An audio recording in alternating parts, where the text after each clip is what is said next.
അമ്മ ഇന്ന് രണ്ടക്ഷരത്തിൽ സ്നേഹമെല്ലാം പൊതിഞ്ഞു വച്ച് മാനവർക്കു പകുത്തു നൽകി ദൈവമലിവോടെ. അമ്മ ഇന്ന് രണ്ടക്ഷരത്തിൽ സ്നേഹമെല്ലാം പൊതിഞ്ഞു വച്ച് മാനവർക്കു പകുത്തു നൽകി ദൈവമലിവോടെ. ദൈവത്തിന്റെ അമ്മയായിടാൻ മറിയത്തെ തിരഞ്ഞെടുത്ത് സ്വർഗത്തിലും കരുതി വച്ചു അമ്മയുടെ സ്നേഹം.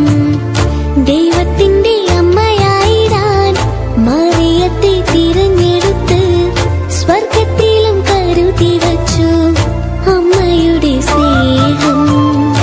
അമ്മ ഇന്ന് രണ്ടക്ഷരത്തിൽ സ്നേഹമെല്ലാം പൊതിഞ്ഞു വച്ച് മാനവർക്കു പകുത്തു നൽകി ദൈവമലിവോടെ.